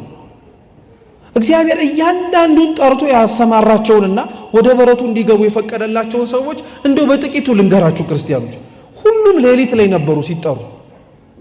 ቅዱስ ማቴዎስ ዛሬ የወንጌል ጸሐፊ ሆኖ የጻፈውን ወንጌል አምነንና አንብበን ክርስቶስን ለማወቅና ለማመንም አምላክ ነው ብለን ለመስገድም ጭምር ክብሩን ለማወቅም የታደልንበት ይሄ ቅዱስ ማቴዎስ ትላንትና እኮ ቀራጭ ነበር ታውቃላችሁ። ግብር ሰብሳቢ የነበረ ግብር ከመሰብሰቡም ባለፈ ደግሞ ስራው ሳይሆን ነውር የነበረው እርሱ ግን ይሰርቅ ነበር። እየሰረቀ ያለበት ግብር የሚሰበስብበት ቦታ ላይ ነው ክርስቶስ ና ተከተለኛል። ሌሊት ሆኖ ነበር ማቴዎስን የጠራው። ለምን መሰላችሁ? ማቴዎስ ላይ ሌላው ሰው ሲያይ ለምን ማቴዎስን ጠራው ይላል። ልክ እኛን ሲመለከት እኒህን ኃጢአተኞች ለምን ሰበሰባቸው ብሎ እንደሚጠራው እንደሚጠይቀው። ግን ክርስቶስ ማቴዎስን ያየው የዛሬ ቀራጭነቱን ሳይሆን የነገ ምርጥ ወንጌል ጸሐፊነቱን። ሳኦልን ክርስቶስ ሲጠራው ያየው የዛሬ አሳዳጅነቱን አልነበረም። ነገ ላይ ለእርሱ የሚሆንለትን ምርጥ ዕቃና ስሙን ተሸክሞ ከዓለም እስከ ዓለም እንደሚንከራተትለት ነው። ኒቆዲሞስንም በሌሊት ሲመጣ ክርስቶስ የተቀበለው ዛሬ ለክብሩ ተጨንቆ ኃጢአቱንና የኃጢአት ስፍራውን ሳይለይ የመጣውን ኒቆዲሞስን አይቶት ብቻ አይደለም፣ ነገ ላይ ስጋውን ከመስቀል ላይ አውርዶ የሚገንዝለት የተቀደሰ ቦታውና ማረፊያውም ጭምር የሆነ ሰው ስለሆነ ነው። እግዚአብሔር እናንተ በራሳችሁ ላይ ያላያችሁትን ጽድቅ እንደሚያይባችሁ ታውቃላችሁ። እግዚአብሔር በእኛ ላይ ማየት የከበደንን መልካም ነገር እያየ ዕድሜ እንደሚጨምርልን ታውቃላችሁ። እንዴት አይነት አምላክ እንደሆነ እስኪ ያስቡት ክርስቲያኖች። ኒቆዲሞስ ሌሊት ነበር ይመጣ የነበረው፣ እኛም ሌሊት ነው የምንመጣው። በቃ ብርሃን የሚሆንልን ከሱ ጋር ስለሆነ ኃጢአታችንን የምንተወው ከሱ ጋር ስለሆነ ያለሱ ምንም ነገር ማድረግ ስለማንችል ልክ እንደ ኒቆዲሞስ እኛም በሌሊት እንድንመጣ ያስፈልገን። በሌሊት መጣ፣ ክርስቶስን አመሰገነው፣ ተናገረው። ከእግዚአብሔር ዘንድ ተልከህ እንደመጣ መምህር እንደሆንክ ብዙ በእጆቼ የተሰሩ ድንቅ ድንቅ ምልክቶችንም ጭምር አይተናል ሰምተናል አለው። ከዚህ ንግግሩ ኒቆዲሞስ ክርስቶስን ይከታተለው እንደነበረ ማወቅ ትችላላችሁ። ማንነቱን በስነ ስርዓት ጠንቅቆ ማወቅ ይሳነው እንጂ ትኩረቱን ስቦት እንደ መምህርነቱ አዋቂነቱንም ጭምር ተረድቶት ይመለከተው ነበር። እና ኒቆዲሞስ በዚህ ሁሉ ንግግር ውስጥ በዚህ ሁሉ ስራ ውስጥ ጌታችን መድኃኒታችን ኢየሱስ ክርስቶስ ምን አለው? አዋቂ ሆኖ ባለጸጋ ሆኖ ባለስልጣን ሆኖ ለመጣው ለኒቆዲሞስ ይዞት በመጣው ሶስት ነገር ሊለወጥለት የሚገባ ሶስት ነገር ሰጠ። እየሰማችሁ ነው? ልብ ብላችሁ አዳምጡ። ኒቆዲሞስ ይዞት የመጣው ባለጸግነት እስከ ሰማይ የሚሄድ አይደለም፣ ሲሞት እዚሁ ያበቃ። ኒቆዲሞስ ይዞት የመጣው ባለስልጣንነት ከስልጣኑ ወንበር ሲወርድ ወይ እርሱ ሲሞት ያበቃለታል። ኒቆዲሞስ ይዞት የመጣው ዕውቀትነቱ እንኳን ሲሞት ቀርቶ አይምሮ ሲፈዝ መዘንጋት ይጀምራል። ሲሞትማ ዕውቀቱን በዛው በአፈሩ ላይ ተከድኖ ይቀርለታል። ይዞት ስለመጣው ልዩ ስላስባለው ሶስት ነገሮች እግዚአብሔር አምላክ የማይጠፉ የማይለወጡ ዘላለማዊ የሆኑ ሶስት ነገሮችን ሰጠ። መጀመሪያ ክርስቶስ እንዲህ ብሎ ተናገረው፣ ሰው ዳግመኛ ካልተወለደ በቀር የእግዚአብሔርን መንግሥት አያውቅም አለ። አዋቂ ነው ኒቆዲሞስ። ነገር ግን ክርስቶስ እየተናገረ ያለውን ነገር ሊረዳው አልቻለም። እንዴት ሰው ወደ እናቱ ማህፀን መልሶ ገብቶ ሊወለድ ይችላል አለ። ክርስቶስ አላዋቂነቱን ሊያጠፋለት ስለፈለገ ምን ብሎ ተናገረው? ሰው ከውሃና ከመንፈስ ካልተወለደ በቀር የእግዚአብሔርን መንግሥት ሊያይ አይችልም አለ። ከውሃ ከመንፈስ መወለድ ማለት በነገራችን ላይ ጥምቀት ማለት ነው። ክርስቲያኖች ጥምቀት ካልተጠመቀ የክርስትና ጥምቀትን ገንዘብ ካላረገ ክርስቶስ በ30 ዓመቱ በዮሐንስ እጅ የተጠመቀውን የልጅነትን ጥምቀት ለኛ የመሰረተልንን እያንዳንዳችን በ40ና በ80 ቀን እንዲኖረን እግዚአብሔር ይፈልጋል። ያ የጥምቀት ሀብታችን ተጠምቀን የምናገኘውን በረከታችን ለምንድን ነው ተብለን የምንጠይቅ ከሆነ የእግዚአብሔርን መንግሥት ለመውረስና ዘላለም ከእግዚአብሔር ጋር ለመኖር እንድንታደል። ጥምቀታችን የመጀመሪያው ጥቅሙ በነገራችን ላይ ይሄ ነው፣ ልጅነትን ማሰጠት። ልጅ ሳንሆን ቀርተን አይደለም እኮ መቼም ስንወለድ ለእግዚአብሔር ፍጥረታቶቹ ነን። ልጅ መሆንን ያሰጠናል ስንል ግን በአባታችን መንግሥት የእርሱ የሆነውን ወርሰን ለመኖር ግን የሚያስችለንን ስልጣን ያሰጠናል አለ። አይገርማችሁ? ይዞት የመጣውን ባለስልጣንነት አስጣለውና ትክክለኛው ባለስልጣንነት በክርስቶስ መጠመቅ ነው። ትክክለኛ ባለስልጣን ሁሉም ክርስቲያን ስለዚህ ባለስልጣን ነው ማለት ነው። አያችሁ? የእግዚአብሔር የሆነው ነገር ላይ በሙሉ ለመሰልጠን የታደለ ነው። ቅድስና ካለው ንጽህና ካለው ከእግዚአብሔር ጋር አብሮ ለመኖር የታደለ ከሆነ ክርስቲያን ባለስልጣን ነው። ምን የሚከለክለው ነገር አለ? በምድር ላይ ስላልተገዙልን ነገሮች በነገራችን ላይ አንጨነቅ። በምድር ላይ እንደ ሐሳባችን ስላልሆኑልን ነገሮች ያን ያክል አንብሰለሰልላቸው። ለምን መሰላችሁ? የኛ ጥምቀት እኮ ስጋዊ አይደለም። ክርስቶስ ነገረን እኮ ከስጋ የተወለደ ስጋ ነው አለ። እስኪ ከስጋ የተወለደ ስጋ ነው በሉ። አዎ ከሚታይ አካል የተወለደ የሚታይ ነው። የሚታይ አባት የሚታይ እናት አለን። ከነሱ የሚታይ ስጋን ገንዘብ አድርገናልና እኛም እንታያለን አለ እግዚአብሔር። ከመንፈስ የተወለደ ግን መንፈስ ነው አለ። መንፈስ ያለው መንፈስ ቅዱስም ስንጠመቅ የምንገባበት ውሃው ከውሃ ተወለድን ብለን የምንወጣበት አይደለም፣ ከመንፈስ ተወለድን ብለን የምንወጣበት። በመንፈስ መወለድን ረቂቅ ሆኖ ልናየው የምንችለው ምስጢር ስላልሆነ ውሃው በሰውነታችን ላይ ሲፈስ ግን በውሃው መፍሰስና በውሃ ውስጥ ገብተን በመውጣታችን ውስጥ ልክ በእናታችን ማህፀን ገብተን እንደወጣ ነው ያለ ከመንፈስ እግዚአብሔር መወለድን በውሃው በኩል እንድናየው እንድንረዳው እግዚአብሔር አደረገልን። ይሄ ትክክለኛው ባለስልጣንነት ነው። የተጠመቁ ሁሉ የእግዚአብሔር ልጆች የሆኑ ዘንድ ስልጣን የተሰጣቸው በቃ ተጠምቀው የታደሉ በክርስትና ጥምቀታቸውም ጭምር በኃጢአት ያላሳደፉ እኮ በሰማይ ላይ ምን ለማዘዝ ያልታደሉት ነገር እኮ አለ። የእግዚአብሔር የባህሪ ገንዘቡ የሆኑትን እርሱ ፈጥሮ የሚያዛቸውን ነገሮች በሙሉ እኮ ቅዱሳን እውነት ተጠምቀው የተጠመቁትንም ጥምቀት በኃጢአት ሳያሳድፏት ሲቀሩ ባለስልጣን እኮ ነው የሚያደርጋቸው። በፀሐዩም እንዲያዙ ያደርጋቸዋል። በሰውነታቸው እንዲያዙ ያደርጋቸዋል። በሁሉም ነገር ላይ ባለስልጣን ያደርጋቸዋል። ትልቁ ባለስልጣንነት መሬት ላይ ያለ ወንበር ላይ መቀመጥ አይደለም፣ በሰማይ ያለ የክርስቶስ ዙፋን ጋር አብሮ መኖር ነው። ይህን አትርሱት ክርስቲያኖች። ይህንን ለማግኘት የታደልን ሰዎች ደግሞ በምድር ስላጣነው ነገር እያሰብን በምድርም ስላልሆነልን ነገሮችም ጭምር እየተጨነቅን አናሳልፍም። በላይ በሰማያት ያለውን እያሰብን ተጽናንተን ደስም ተሰኝተን እንኖራለን እንጂ ይዞት ስለመጣው ስለሚያልፈው ስልጣን የማያልፍ ባለስልጣንነት ጥምቀት ነው ብሎ ነገረው። ዳግም መወለድ ነው አለ። የሚገርም እኮ ነው ክርስቲያኖች። በጥምቀት ልጅነት፣ በጥምቀት ስልጣንነት፣ በጥምቀት የእግዚአብሔር ልጅ ሆኖ መጠራትን ማግኘት ትልቅ በረከት ነው። ለኒቆዲሞስ ይዞት ስለመጣው ስለሚያልፈው ስልጣን የማያልፈውን ስልጣን የእግዚአብሔር ልጅ መሆን ያስፈልግሃል አለው። አንድ ቀጠለ። ከስጋ የተወለደ ስጋ ነው፣ ከመንፈስም የተወለደ መንፈስ ነው አለና ደግሞ ቀጠለና ነፋስ ወደ ወደደው ይነፍሳል አለ። እስኪ ነፋስ በሉ፣ ኧረ በሉ። ወደ ምን ወደ አረገው ይወደው ወደ ወደደው ይነፍሳል አለ። ነፋስ የሚባለው እግዚአብሔር መንፈስ ቅዱስ ነው። መንፈስ ቅዱስ ጸጋውን በወደደው ላይ ያሳድራል። ማንም መንፈስ ቅዱስን ለገሌ እንዲህ አድርግለት አንተ ካረክለት እኔ ለመንኩለት ይሻላል ብሎ ሊናገር አይችልም። ልብ ብላችሁ ስሙ ክርስቲያኖች ባካችሁ። እግዚአብሔር ለሁላችን የሰጠን ለሁላችንም ጭምር ያሳደረብን ጸጋ የእግዚአብሔርን መንግስት ለመውረስ የሚያስችለን ብቁ በቂም ጭምር ነው። ምንም ጎደለን ብለን ልናጉረመርም አንችልም። ለእያንዳንዳችን ልክ ገብርኄር ሳምንት ላይ ሲነበብ እንደሰማችሁት የማቴዎስ ወንጌል ምዕራፍ 25 ቁጥር 14 ላይ እንዳለው ለእያንዳንዳችን እንደየአቅማችን የሰጠን መክሊት ጸጋው ለእያንዳንዳችን እንደየአቅማችን የተሰጠን መክሊት ጸጋ እያንዳንዳችንን የሚያስገባን አንድ ቦታ ነው። ባለ 5 ያተረፈው 10 ስለሆነ ባለ 2 ያተረፈው 4 ስላደረገ ለብቻው የተለየ ቦታ ተሰጥቶታል እንዴ? አልተሰጠውም። ሁለቱም ተመሳሳይ ቦታ ነው የገቡት። አይደንቃችሁ? ጊዮርጊስ ደሙን አፍሶ የገባበትን መንግስት እኛ ውሃ ሰተን እንገባበታለን።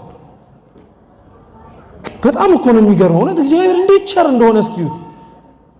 እኛ የትም ተንዘላዝለን የኖርነውን ክርስትና ንስሐ ገብተን ቅዱስ ቁርባን ተቀብለን ኃጢአትን ላለማየት ከሰው ርቀው የገቡባትን መንግስት እንድንወርስ ያደርገናል። ኧረ ተው ዘኑለት ለእግዚአብሔር ክርስቲያኖች፣ እውነት እንዘንለት። እንዴት አይነት አምላክ ቢሆን ነው እንደዚህ የተንከባከበ? ሌላው ደክሞ የሚገባበትን እኛ ግን ከመድከምም ባለፈ በጥቂት ነገር እንድንወርሰው ያደርገናል። ምን አይነት አምላክ ነው በእውነት! እግዚአብሔር ቸር ነው። በቃ ይህን የሚያክል ሰማያዊ መንግስቱን እንዲሁ ዝም ብሎ በፍርፋሪ ውረሱት ይላል። በቃ ውሃ አጠጣ፣ የታረዘ አልብስ፣ የታሰረ ጠይቅ፣ እንግዳ ተቀበል ብሎ የኔን መንግስት ውረስ። እንኳን የእግዚአብሔርን መንግስት ቀርቶ እኮ በዚች መሬት ባለችው እንኳን ስልጣናችን ይሄን በጎ ነገር ስላደረክ ተብሎ ማን ወንበር ይሰጣል? ማን አብረኸኝ ተቀመጥ ይልሃል? ማን ከገባህበት መውጣት የለም ከተቀመጥክበት መውረድ የለም ይልሃል። አንዱ እግዚአብሔር ብቻ ነው ይህን ሊያደርግ የሚችለው የሚያደርገውም ጭምር። በጣም ነው የሚደንቀው። እግዚአብሔር የወደደውን ሁሉ ያደርጋል። ክርስቲያኖች የሰጠንን ጸጋ አናጉረምርምበት። የሰጠንን ሀብት የእግዚአብሔር መንግስት የመውረሻ ነው። በጣም ግን እኛ ተሳስተን መንገድ ስተን ከወጣን ቆነገንበት። የሰጠንን ጸጋ ለኪሳችን ስናረገው፣ የሰጠንን ሀብት መንግስቱን ለመውረስ ሳይሆን የራሳችንን ምድራዊ ህይወት ለማደላደያ ስንጠቀመው የእግዚአብሔር ጸጋ ከአብዛኞቻችን እየራቀ እየሸሸብን ሄደ። እውነት በቸርነቱ ይመልስልን መድኃኔዓለም እንጂ እኛ አልሆነልንም። እውነት እንምላችሁ እኛ አልሆነልንም። ሞክረናል፣ ጥረናል፣ እየጣርንም ጭምር ነው። ቸርነቱ ብቻ ነው ይዞ ያቆየን ሁላችንም። እያንዳንዱ ነፋስ ወደ ወደደው ይነፍሳል አለ። በቃ ስለዚህ እግዚአብሔር የወደደውን እንዴት ማክበር እንዳለበት ያውቃል።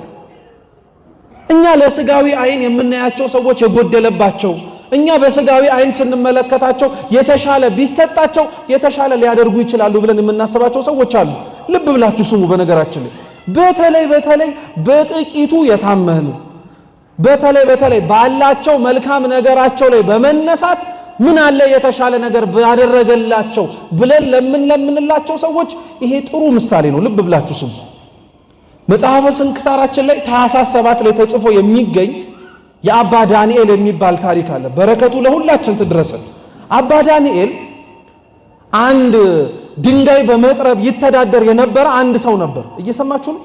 ድንጋይ በመጥረብ ይተዳደር የነበረ አንድ ሰው ነበር እና ያ ድንጋይ በመጥረብ ይተዳደር የነበረው ሰው ከሚያገኛት ትንሽ ገቢው እየመጸወተ ለቤተ ክርስቲያን ይሰጣል። እየቀነሰ ከራሱ ደግሞ ለነዳያንም ጭምር ይመጸውታል። እንግዲህ አስቡት፣ ያለው ቢሰጥ አይገርም፣ ተርፎት ነው የምንለው። የሌለው ሰው ቢሰጥ ግን በጣም ነው የሚደንቀው። ምን አለ የተጨመረ ነገር ቢኖረው ደግሞ በዚህ ልቡ የበለጠ ባረገበት እንላለን። ልብ ብላችሁ ስሙ። አባ ዳንኤል ያንን ሰው እየተመለከተውና በጣም ተደነቀ፣ ለእግዚአብሔርም ጸሎት አረገ ይላል። ታኅሳስ 7 ላይ ያለ የስንክሳር ታሪክ ነው። ገብታችሁ አንብቡ ቤታችሁ። አቤቱ ጌታ ሆይ አለ አባ ዳንኤል፣ ይህ ሰው በድህነቱ ድንጋይ ጠርቦ ከሚያገኘው ገንዘብ እችን መስጠት ከቻለ ባለጸጋ እኮ ብታረገው እንዴት አትርፎ በሰጣን። እና ይህን የሰማ እግዚአብሔር ስለ አባ ዳንኤል ጽድቅ ሲል በሕፃን አምሳል ተገለጠለትና ምን አለው መሰላችሁ? ይህ ሰው አጣው የምትለውን ያስፈልገዋል የምትለውን ነገር ሰጥቼው ጸባዩ ቢለወጥስ አለ። አንተ ትዋሰዋለህ አለ። እኔ እዋሰዋለሁ አለ። ደግ በጅ አለ። አንድ ብረት ድስት ሙሉ ወርቅ እግዚአብሔር አምላክ ሰጠው ይላል። ወዲያውኑ ሳይውል ሳያድር ድንጋይ ጠራቢ የሆነው ሰው የተለመነለትን ሀብት ሲያገኝ ግን አመሉ ተለወጠ። አመሉ ተለወጠ። መለወጥ ብቻ አይደለም፣ አመሉ እንደተለወጠ ዋስ የሆነው አባ ዳንኤል ሄዶ ልምከር ሲለው አሳስሮ አስገረፈው። አባ ዳንኤል እግዚአብሔር አምላክ እያወቀ ያላረገውን ነገር ጨምርለት ብሎ በመለመኑ ምክንያት ራሱ አባ ዳንኤል የሞት ፍርድ ይፈረድበት ተባለ። አምላክም በድንግልና ጸንሳ የወለደች እመቤታችን ቆመች ከሕፃኑ ከክርስቶስ ፊት። ያወቀ መስሎት፣ የተረዳ መስሎት፣ የጠቀመ መስሎት ነው ምህረትን አርግለታል። አባ ዳንኤልም እውነት ነው ሀብቱን ውሰድበታል።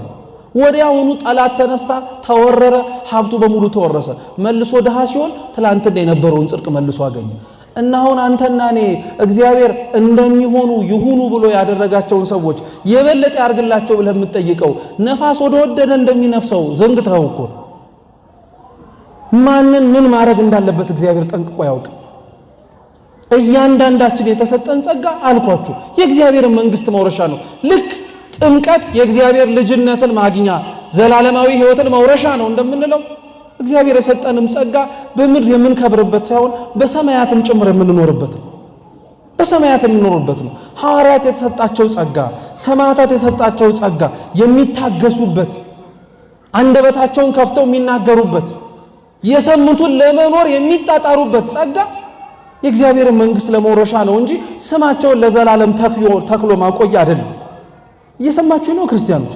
ሐዋርያት የሰጣቸውን ጸጋ ተጠቅመው ጥለውልንና አስቀምጠውልን የሄዱት ነገር ከክርስቶስ የወረሱትን ሃይማኖት፣ ከክርስቶስ ያገኙትን ጥምቀት፣ ከክርስቶስ የሰሙትን ትምህርት፣ እግዚአብሔር የሰጣቸውንም ጭምር የተቀደሰ ሕይወት ነው። እንጂ እኛ ሳንኖርና እኛ እንዲሁ ዝም ብለን እንደኖርን ሰዎች ከመቃብራችን በላይ ተጽፎ ሩጫዬን ጨርሻለሁ ብሎ እንደሚነበበው ጥቅስ አይደለም። የእውነት የተኖረ ሕይወት ነው የሰጡት። የእውነት ደም የፈሰሰበትን ዋጋ ነው ያካፈሉ። ይዞት ስለመጣው ባለስልጣንነት ትክክለኛውን ስልጣን ጥምቀትን ሰጠው። ይዞት ስለመጣው ባለጸግነት ገንዘብ ይዞ መጥቶ ነበረ፣ ገንዘብም ነበረው። ክርስቶስ ግን ለኒቆዲሞስ ይቅርብሃል፣ ትክክለኛው ባለጠግነት የእግዚአብሔር ጸጋን ገንዘብ ማድረግ ነው። ትክክለኛው ባለጠግነት እሱ ለሰማያዊ ሕይወት መኖር መቻል። ትክክለኛው ባለጠግነት እዚህ የምንኖረው ሕይወት ላይ የጽድቅ ስራን ማከማቸት። ክርስቶስ ምን እንዳላቸው ትዝ ይላቸዋል? አጋንንትን ማውጣት ይችሉ ዘንድ ለደቀ መዛሙርቱ ስልጣን በሰጣቸው ጊዜ ላይ በስምህ አጋንንት ተገዙልን አሉት። ክርስቶስ ምን አላቸው? እውነት እላችኋለሁ በስሜ አጋንንት ስለተገዙላችሁ አይድነቃችሁ፣ በሰማይ ባለው በሕይወት መጽሐፍ ስማችሁ ስለተጻፈ ግን ደስ ይበላችኋል። ማን ደስ ይለዋል? አሁን ማንስ ይህንን ተስፋ ያደርገዋል ከኛ መካከል? እግዚአብሔር እውነት አይነ ልቡናችንን ያብራልን። ባለጠግነት ትክክለኛው እሱ ነው። ቀጠላውን ቁጥር 13 እና 14 ላይ ደግሞ ምን አለው? ሙሴ በምድረ በዳ የነሐሱን እባብ እንደሰቀለ እንዲሁ የዘላለም ሕይወትን ይወርሱ ዘንድ እንጂ እንዳይጠፉ የሰው ልጅም ይሰቀል ዘንድ ይገባል። ሶስተኛ የነገረው ትልቅ ነገር ደግሞ ስለ መስቀል ጌታችን ኢየሱስ ክርስቶስ እንደሚሰቀል መከራ እንደሚቀበል እያንዳንዱ ነገር ለዘላለማዊ ሕይወት ተብሎ የተደረጉ ናቸው።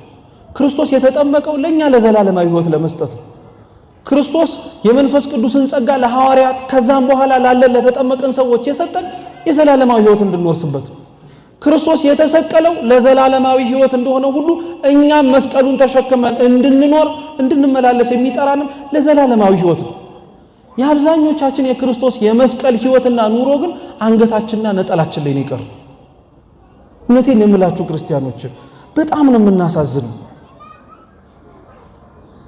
ጀርባችን ላይ ካጣፋ ነው ነጠላ አንገታችን ላይ ካሰር ነው መስቀል ውጪ እኮ የእውነተኛን አይተው ክርስቲያን መሆናችንን የሚያውቁ ሰዎች አሉ። ማርያምን ብንል ገብርኤልን ብንል በስማቸው በቅዱሳን አትማሉ እየተባልን ብንብል እንኳን እነሱ ይሆኑ እንዴ እንደባላለን። ስራችንን አይተው የሚያውቁን ሰዎች እኮ ጠፍተዋል። በቃ እኛም ስራ የሚታይ ስለሌለን እኮ እኛም ስራ የሚታይ በቃ አቆም። ልክ ባለ አንድ መክሊት ኖሮት ቆፍሮ እንደቀበረው ሁሉ እግዚአብሔር የሰጠንን ነገር በሙሉ ቆፍረን ቀበር ነው። በቃ እጃችን ላይ ሆኖ ዋጋ ቢስ ሆነብን፣ እርባና ቢስ ሆነብን፣ ጥቅሙ አልገባለን፣ አጠቃቀሙንም አልቻልንበትም። ወይ እንደዛ ሆኖብን እንኳን ባለ አንድ መክሊቱን ክርስቶስ ምን እንዳለው ትዝ ይላችሁ? ለመሸጥ ለመለወጥ ለሚችሉት ወይ ምን አለ መሰለ በሰጣቸዋል። እኛ መኖር ያቃተንን ክርስትና ለምን ቆፍረን እንቀብረዋለን? ምን አለ ለመኖር የሚችሉት ሰዎች ተስፋ እንዳይቆርጡ እንኳን ይዘነው በተገኘ። በእኛ ምክንያት ብዙዎች እኮ ተስፋ ቆረጡ ክርስቲያኖች። በእኛ አልኖር ባለን ክርስትና ተሰብኮ እንደመሰበኩ ብቻ ሳይሆን ሊኖር በሚገባው ሕይወት ልክ ተገኝተን ባለመታየታችን ተውት አሕዛብን ቤተ መቅደስ ውስጥና ቤተ ክርስቲያን ውስጥ ያለን ሰዎች እንኳን እኮ ይሄማ የማይኖር ሕይወት ነው ብለን እኮ አናናቅ ነው፣ አጣጣል ነው፣ ዝቅ አደረግን። አብዛኞቻችን እንደዛ ሆነንበታል። እግዚአብሔር አብዛኞቻችን። ጌታችን ኢየሱስ ክርስቶስ ግን እንዳልኳችሁ ነው የሰጠን የመስቀል ሕይወት አንገታችን ላይ የሚቀመጥ ብቻ አይደለም። የሰጠን የመስቀል ሕይወት በጣም ትልቅ ዋጋ ነው ያለው። ክርስቲያኖች የነሐሱን እባብ ያነሳለት ለኒቆዲሞስ ለምን መሰላችሁ? የኦሪት መምህር ስለሆነ ብሉይ ኪዳን ያውቃል። ኦሪት ዘኍልቍ ምዕራፍ 21 ላይ ያለ ታሪክ ሲጀመር ክርስቶስ በነሐሱ እባብ ብቻ አይደለም። በነገራችን ላይ እያንዳንዱ ስለሚያነሳውና ስለሚሰጣቸው ምሳሌዎች የኦሪት መጽሐፍን ጠቅሶ መልሶ ማመሳከር እንዲችል የሚያስችለውን ምሳሌ ነው እየሰጠው ያለው። ስለ ጥምቀት ሲያወራ ውሃና መንፈስን የጠራው። ውሃና መንፈስ ለኒቆዲሞስ አዲስ አይደሉም። ውሃን ያውቃል። የእግዚአብሔርን መንፈስ በውኆች ላይ ጸሎ ነበር የሚል ጥቅስ ያውቃል። መንፈስ ያውቃል። በነቢያት መጽሐፍት ላይ በትንቢተ ኢዩኤል ላይ መንፈሴን በሥጋ ለባሽ ሁሉ ላይ አፈሳለሁ የሚል ጥቅስ ያውቃል። ነፋስ ወደ ወደደው ይነፍሳል ብሎ ስለ መንፈስ ቅዱስ ሲያወራ ነፋስ መንፈስ ቅዱስ እንደሚባል ጠንቅቆ ያውቃል። እግዚአብሔርም የሕይወትን እስትንፋስ የሰው ላይ እፍ አለበት የሚል ጥቅስ ያውቃል። በምናውቀው ነው እግዚአብሔር አምላክ የሚያስተምረን። አይገርማችሁ? ሌላ አዲስ ነገር የሚያመጣ እንዳይመስላችሁ። በምናውቀው ቅርብ በሆነን ሲሰበክልን መስማትና ማዳመጥ አዳምጠንም ተርጉመን መረዳት የሚገባንን ነገር ነው መልሰን እንድንመለከተው እንድናስተውል የሚያደርገን። እግዚአብሔር ለሁላችን ማስተዋል እንድንችል ይርዳል። ተመሳሳይ ነው አሁንም እያደረገለት ያለው። ሙሴ በምድረ በዳ የነሐሱን እባብ ሰቀላል። እስራኤላውያን ስላመፁ እግዚአብሔር አያበላንም አያጠጣንም ብለው ስላጉረመረሙ ምግቡን ሰጣቸው፣ ውሃውን ሰጣቸው፣ አብሮ መቅሰፍት ታዘዘባቸው። የሚያጉረመርም በእግዚአብሔር ሊያደርገው በሚችል ነገር ላይ እየተጠራጠረ እግዚአብሔርን የሚያማው ሰው እግዚአብሔር የለመነውን ሊሰጠው ይችላል። አብሮ ግን መቅሰፍትን የሚያዝበት በልቶ እንዳይጠግብ ጠጥቶ እንዳይረካ ከእግዚአብሔር የተቀበለውን እድሜ ጨምሮለት እንዳያመሰግነው ነው የሚያደርገው። እንዲህ ከመቀሰፍ እግዚአብሔር ይጠብቀን። እያንዳንዱን እባብን የሰደደባቸው ሊያውም መርዛም እባብ ሰኮናቸውን እየነደፈ ብዙሃን ሞቱ። ተነድፈው ለሞት ደግሞ የሚጣጣሩም ነበሩ። ያጉረመረሙበት እግዚአብሔር ፊት መቆም ስላቃታቸው ወደ ሙሴ ግን ሄዱና ምን አሉ? ሙሴ ሆይ ጸልይልን፣ የመጣብን ነገር መዓቱን እግዚአብሔር እንዲያርቅልን ለምንልን አሉ። እግዚአብሔር ቁጣውን በምህረት መዓቱን በትዕግስት የሚመልስ የቅዱሳንን ልመና የሚሰማ አምላክ ነው። እንግዲያውስ አለው ሙሴን የነሐሱን እባብ ሰርተ በዓላማ ላይ ስቀላል። ያንን የነሐሱን እባብ ባዩ ጊዜ ላይ የተነደፉት ሰዎች ሁሉ ከመርዛማው እባብ የመጣባቸውን መታመም ይፈወሳሉ፣ ይድናሉ አለ። ከመጀመሩ ነው በሰውነት ውስጥ ያለ መርዝ መድኃኒት ሳይገባበት በእይታ ብቻ ሊፈወስ የሚችል። ከመጀመሩ ነው ሕይወት የሌለው የነሐስ እባብ የሞቱን ያንቀላፉ ሰዎችን ሕይወት ሊሰጥ የሚችል። ሙሴ የሰቀለው የነሐሱ እባብ ክርስቶስ ነበረ። እየተነደፉ መርዝ የወጣባቸው ሰይጣን ነበር። የመጀመሪያው እባብ መርዙ ኃጢአት ነው። ከፍ ባለ ዓላማ ላይ ተሰቅሎ የነበረው የነሐሱ እባብ ክርስቶስ ነው። የነሐስ እባብ ልክ እንደ ተናዳፊው እባብ መርዝ የለውም። ክርስቶስም ከፍ ብሎ ተሰቅሎ የታየው በነውር በበደሉ አይደለም። ምንም ነውርና በደል መርዝ የተባለ ነገር የለበትም። ንጹሕ ነው እርሱ አምላካችን። የነሐስ እባብ ሕይወት የለውም። ነሐስ ሕይወት ስለሌለው ግን ሕይወት ሳይኖረው ሕይወት ይሰጥ ነበረ። ክርስቶስም በተሰቀለበት በዛች የዕለት ዓርብ የቀራንዮ ዕለት ላይ በሥጋው ሞቶ ነበር፣ በመለኮቱ ግን ሕያው ነው። ያዩት በሙሉ ሕይወትን አግኝተዋል። እርሱን ለማየት የነሐሱን እባብ ያልታደሉትን ደግሞ የነሐሱ እባብ ሲመታ ባወጣው ድምፁን ሰምተው ተፈውሰዋል። ክርስቶስን ተሰቅሎ ለማየት ያልታደልን እኛ ተሰቅሏል የሚለውን ወንጌል ተሰብኮልን እኮ ነው አምነን አሁን የክርስቶስን ድህነት ድነናል ብለን የምንናገር። እየሰማችሁ ነው? ለሙሴ ይሄን ነገሩ። ከሞት ወደ ሕይወት እንዴት መሻገር እንደሚቻል በነሐሱ እባብ አስረዳው። የክርስቶስ መስቀል ሕይወት ሰጪ ነው አለ።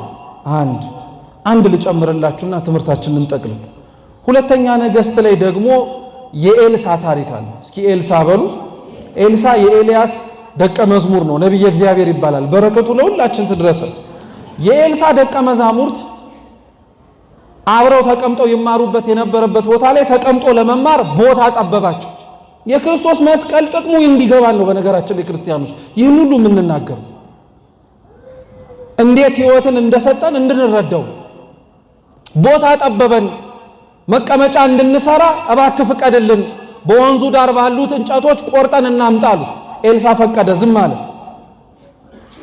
ከደቀ መዛሙርቱ መካከል ከተማሪዎቹ አንዱ ከሰው መጥረቢያ ተውሶ መጣና እንጨት እየፈለጠ ሳለ መጥረቢያው ወይንም ደግሞ ብረቱ ለብቻው ተገንጥሎ ባህር ውስጥ ገባበት። ወዮ ወዮ እያለ ጮኸ። ኤልሳ ምን ሆነህ ነው አለ። ይሄንን ምሳር ይሄንን የምጠርብበትን መጥረቢያ ተበድሬን ያመጣሁት የኔ አይደለም። ስለዚህ እንዴት አላለቅስ? ብድሬን መመለስ አለብኛል። ኤልሳ ምን አደረገ? በዛ ዙሪያ ላይ ከነበሩ እንጨቶች መካከል አንዱን አነሳና ውሃው ላይ ጣለው። የኤልሳ የጣለው እንጨት ውሃው ላይ ሲያርፍ ወደ ታች ሰመጠ።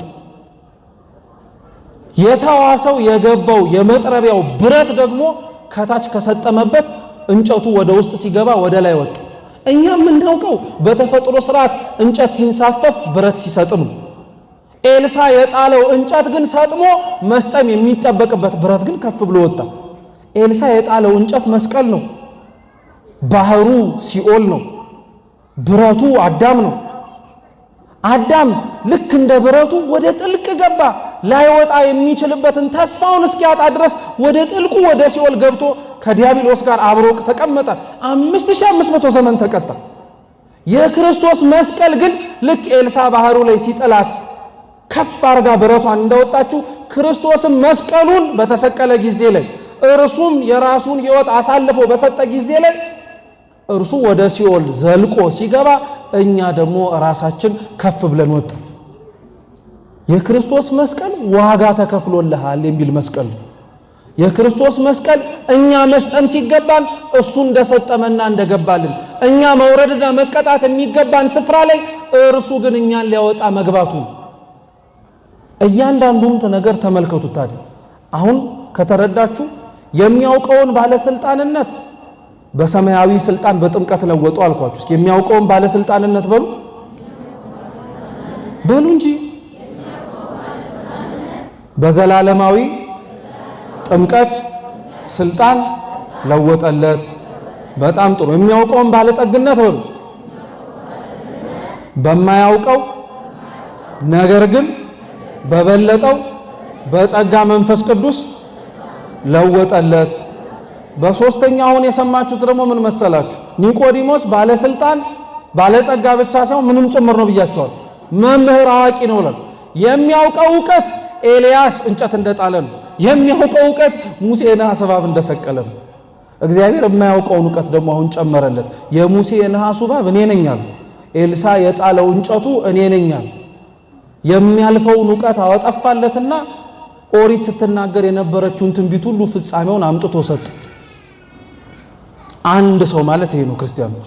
ይሄ አንድ ሰው ሁላችንም እንደሆነን ደግሞ እንዳዘነጉት እንደ ኒቆዲሞስ የተሰበከለትን ጥምቀት የተጠመቅን እንደ ኒቆዲሞስ የተነገረለትን ጸጋ መንፈስ ቅዱስ ተጠምቀን ገንዘብ ያደረግን እንደ ኒቆዲሞስ የሰማውን የክርስቶስን መስቀል ተሸክመን መኖር እንድንችል እግዚአብሔር የመረጠን ሰዎች ነው። ዳግመኛ ከእርሱ ጋር መኖር እንድንችል ይህን አምላካችን ለሁላችን ያድርግልን። የሰማነውን በልቦናችን ሰሌዳ ይጻፍልን። ወስብሐት ለእግዚአብሔር።